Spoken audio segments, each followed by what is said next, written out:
Absolutely. Yeah. Well, besides today, you have some guys with a chance to get international experience this summer. Why is that good? Why is it sometimes even preferable, maybe, to? Yeah, especially if you can play a lot. Like, obviously, sometimes when you play on those teams, there's a lot of timeshare. And so, but if you can go and experience that and play against the best players in the world, especially in your age division, I think it gives you confidence. No different than, like, you see somebody playing as a 15-year-old, like at 17 and under AAU, and you're like, oh man, he's just okay. And you're like, no, I've done it for 33 years. Like, he's really good. Wait 2 years. But the difference in college is you don't play the same age. So but it builds confidence for those guys, and it really helps them. So obviously having Daniel going to the USA tryouts, then Omer, playing for the Israeli national team, and then Oscar, he'll have a chance to play this summer. I don't know if he is or he isn't. He should be here in a couple of days. So. With Daniel, just considering the competitive time he missed last year, right. Does that make it an extra benefit to get it? Yeah, I think so. Obviously, we took it slow getting him back. Like, you could have rushed him there at the end, and I just didn't think that somebody with bright a future as he has, it makes sense to do that. So yeah, he just has to, be honest. The one thing that happens when you have surgeries and any type of injuries with competitive people is they lie to you. They tell you they're okay when they're not okay because they want to play. It's like you always looked at it for a long time as that's a good thing, right? But a lot of major issues happen with compensation. Like, something happens where I'm not aligned to my hips, and then something happens to my knee because I'm compensating for that. So you have to be really careful, but especially with size. I think one of the things is just him getting his wind, and also his weight. He's up to 253 of playing with more weight, which we hope that he can continue to do that, or at the worst maintain his weight. I think that's the one thing. Once you get into the season, you're not going to gain weight, right? But if you can maintain, that really helps. I will. No, I'm pretty good at gaining weight. Matt, I know summer's often about addressing what you were deficient at the year before, but how much does size just fix things for you? Yeah, I think Daniel's place will help us, with rim protection. He's got to prove that he's a consistent rebounder. Just because you're tall doesn't make you a good rebounder. Where Oscar has proven he's a good rebounder. Anytime you can average 12 and a half rebounds a game in college already, you've proven that fact. We need TK to be a better rebounder. We need a lot of other people that have played to help us rebound the basketball. But our efficiency in transition was one of the best in the country, but our volume was too low. We just didn't get enough opportunities because we didn't get enough rebounds. So with Braden's ability to push it, and some of our guys like Fletcher's ability to shoot those rhythm threes in transition, and I think we got a chance to be a really good team in transition just because we're going to have more volume. How do things have to change for Trey playing next to a 7-footer a lot of the time, assuming that's how things play out? Just the understanding of spacing and the differences of how people defend stuff. You have a 4 that's quicker. Mm-hmm. You have a 4 that's more agile. A lot of people pick on the biggest guy on the floor, and we're no different. But you just gotta get to that matchup and see what you can get. Maybe that just means more post-ups for him, right? As a 4-man, and force them to get into a double. Anything that you can do to get 2 on the ball, to get people in rotations, whether those are post-ups or dribble downs, or Brady coming off a ball screen, whatever it might be, right? Should the 4 make him a better rebounder because the 7-footer might be taking up some gravity? Yeah, I think there's some truth to that. I don't think there's a lot of truth to that.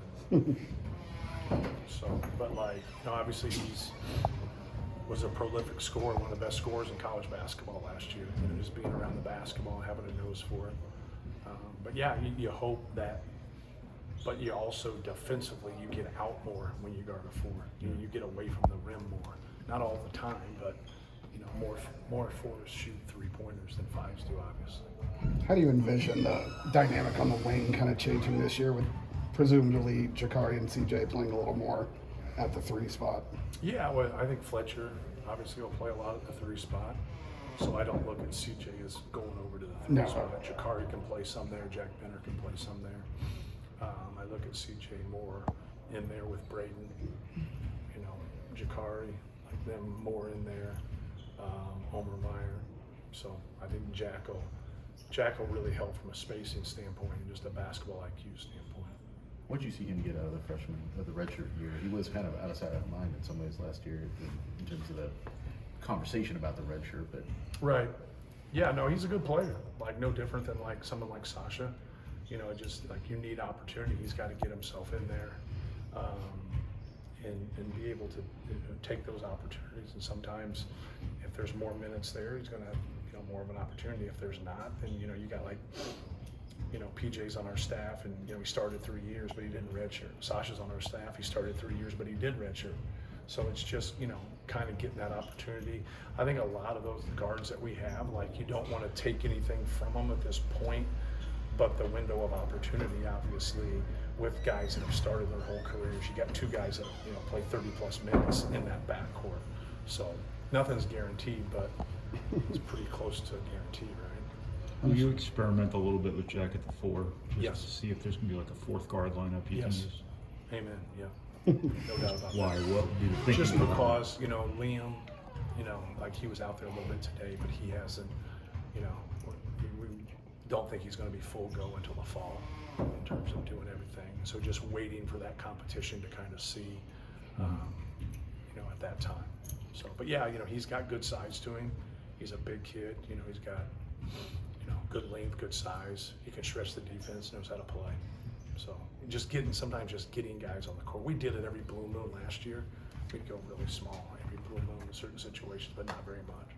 You have 3 guys who have started a lot of games for your program, and then obviously 2 in the backcourt who have started every game since they've been here. Right. How much do you hit the ground running when you have that Yeah. bring the younger guys up to speed a little bit? Yeah, it makes it easier. Like obviously the only person that was out there that hadn't been in our practice was Antoine West. Like Liam did a couple things, but he wasn't full go or anything.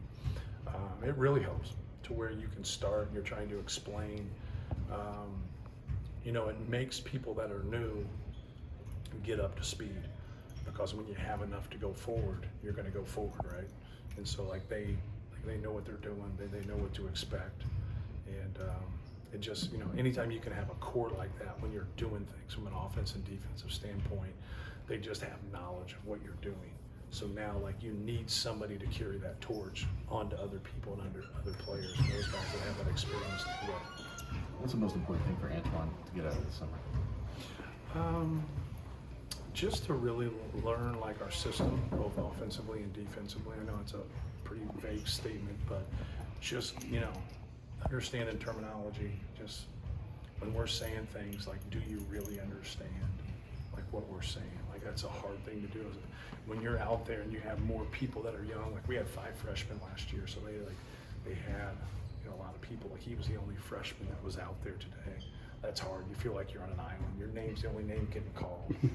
So it's not fair, but you're also trying to help them because everybody wants to play right away. So you got to help them understand that this has nothing to do with their basketball ability. It's just they're brand new. These other guys aren't. So, but he'll be fine. He had a good high school coach, and he understands stuff. But each guy picks up. Just because you understand basketball doesn't mean you're going to be able to pick up everything as quickly as maybe somebody else. But I don't know. I haven't been around him in that sense. I feel like college basketball is better off now after the Hatch settlement. Yeah, but like don't think it got fixed. Like it just got better. Like it's just you get backed into a corner. But we made a lot of decisions to get us here, right? So they just lost so many court cases. They lost every court case. And so now hopefully that can it's not going to eliminate getting sued, but I think it will strongly diminish it. That's also a guess on my part. But we hope there's just some competitive balance is all we really want. It wasn't name, image, and likeness before. This gives you more of a grasp of having a core amount of money to pay these guys, which is a lot less than the money that's going on right now. And then anything on top of it is real name, image, and likeness. And so we've had some guys that, that have been there, like Zach Edey, that was real name, image, and likeness. He's the best player in the country. He's Chinese Canadian. Braden Smith, he's first team All-American. Those are the people that are from a name, image, and likeness standpoint. So when everybody gets money, not everybody in Major League Baseball gets money, name, image, and likeness, and they're in the big show. Like if you watch a baseball game and there's 52 guys on 2 rosters, tell me how many guys are on those commercials? 2, 3, 4, 5, not very many. That's the market. You know, that's just the market. Not everybody is marketable who plays college basketball and gets paid. Now, some people are, right? They're making a lot of money off it, but they're also making a lot off a brand that's been going on for 100 years. So Purdue has a pretty good brand, right? Like you look, Big Ten's got a pretty good brand. So there's a lot of people that go into that statement because the Big Ten's been around for a long, long time. You say, well, you know. So, but this has been coming for a long time. So it'll be interesting to see as next year comes around at this time, you know, because the last thing you want to reward is just the people that have more money. Like you want, you know what I mean? Like it's just, so. And a lot of people are upset because it brings out like, where's the separation going to be if everybody has remotely the same money? Well, we all understand the answer to that, right? So that's not fair. But there's a lot of things that have been fair across the board. So hopefully this equals things out a little bit. A few years ago, when you brought in Lance, you said on the NIL topic, you said he was a guy that didn't even mention it when you were talking about him. Did you find that same sort of He'd thing? mention it now. If he didn't, he's a fool. Because it's free money, right? Yeah. But did you have that same kind of, Liam and Oscar did that, the same sort of mentality where winning was No. They,